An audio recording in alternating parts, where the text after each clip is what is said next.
All right, let's dive right in. Today, we're going to explore a concept that might just be the missing piece in modern physics. We're talking about a single idea that could finally unite the super weird quantum world, Einstein's gravity, and the biggest mysteries of the cosmos. And it all kicks off with a really simple question. So, let me ask you, is 2 plus 2 always 4? Now, in a math class, sure, of course it is. But out here, in the physical world that we all live in, the answer is a pretty surprising and honestly a beautiful no. And understanding why is the key that unlocks everything else we're going to talk about. So for our first section, we're going to see how this totally wrong-looking equation, 2 plus 2 equals 5, actually reveals a super profound truth about how the universe works. And I'm not being metaphorical here, this is real physics. Okay, let's start with a real-world example, light. Check out this table. If you've got two separate laser beams, you'd think their combined power would just be 2, right? 1 plus 1. But if those waves are coherent, and that just means their peaks and valleys are all perfectly lined up, like soldiers marching in perfect step, they don't just add up, they amplify each other. The result? As you can see, the intensity is actually 4. 1 plus 1 equals 4. That extra power comes from them working together. And it gets even crazier in the quantum world with something called superradiance. Look at this. Normally, if you have a certain number of atoms, let's call it n, you get n units of radiation back. Makes sense. But if those atoms all radiate coherently, all in perfect phase, the intensity just skyrockets to n squared.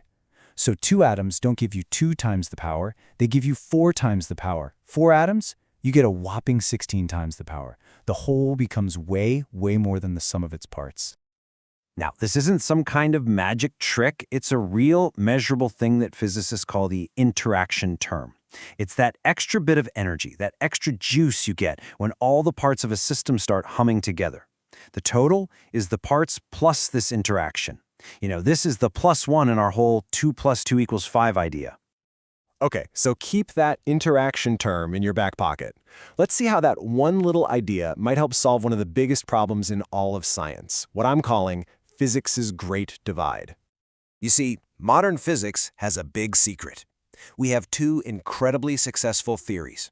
First, you've got quantum mechanics, which is just flawless at describing the tiny world of particles.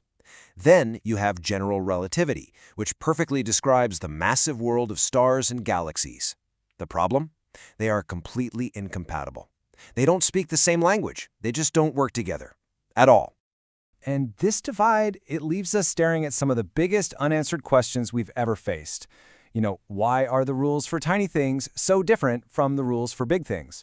What is gravity, really? And what in the world is going on with dark matter and dark energy, this invisible stuff that seems to make up 95% of our entire universe? It really feels like we're missing a huge fundamental piece of the puzzle. But what if the answer to all of these questions has been hiding in plain sight this whole time? What if the secret isn't some exotic new particle we have to hunt for, but a new principle?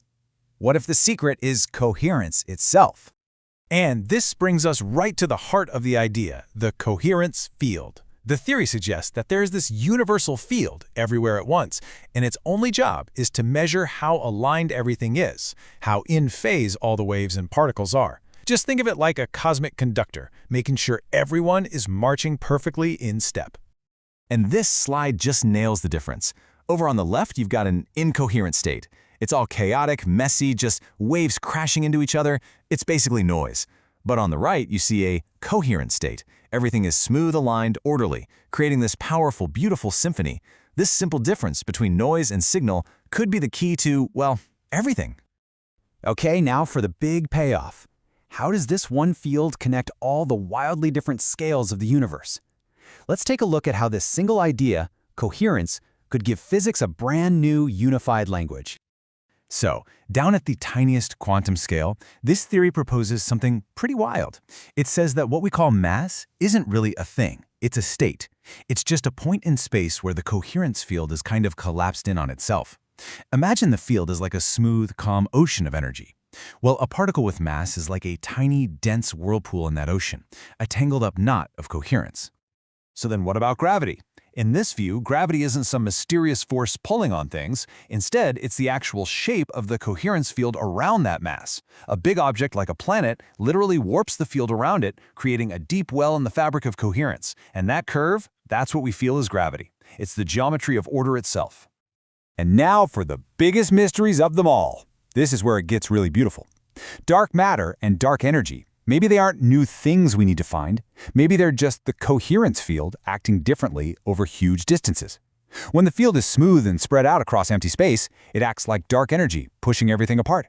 And when it gets a little clumpy or textured, it acts like dark matter, pulling galaxies together. Two huge mysteries solved with one simple explanation.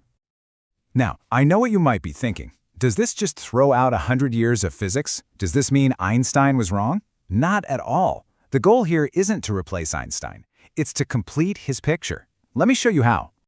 This quote really captures the whole spirit of the idea. Back in the 19th century, everyone thought electricity and magnetism were two totally separate forces. But then, James Clerk Maxwell came along. He didn't throw out the old laws, he just added a missing coupling term that showed they were two sides of the same coin, electromagnetism. This coherence field theory is trying to do the exact same thing for quantum mechanics and gravity. So what makes this a really strong scientific idea? Well, it comes down to three key things you see here. First, it has predictive continuity. It extends the theories we already know work, it doesn't just erase them. Second, it has empirical closure, which is a fancy way of saying we can actually test it and potentially prove it wrong. That's crucial for good science. And finally, it offers conceptual simplicity. It takes a bunch of dark, confusing mysteries and replaces them with one single, measurable field. So let's zoom out one last time and just appreciate the beautiful, almost philosophical picture this whole idea paints of reality. A universe that's completely in tune. At its very core, this view suggests that the entire universe, everything in it, is one massive, self-tuning wave that's constantly just trying to stay in phase with itself. Everything that happens, from a star being born to you listening to this, is just part of this incredible cosmic dance of order. And that leads us to the final, really mind-blowing takeaway. What we call matter, energy, gravity, even time, they aren't fundamental things on their own. In this view, they're just different expressions of this one, single, underlying process. The way that universal coherence holds itself together, sometimes slips, and then restores itself. It's all a cosmic rhythm of order and disorder. And that leaves us with one final thought to chew on. If a principle as simple as staying in tune could potentially unify all of physics, it just makes you wonder, right? What other profound truths are out there hiding in plain sight, just waiting for us to finally see the connection? Thanks for joining me on this one.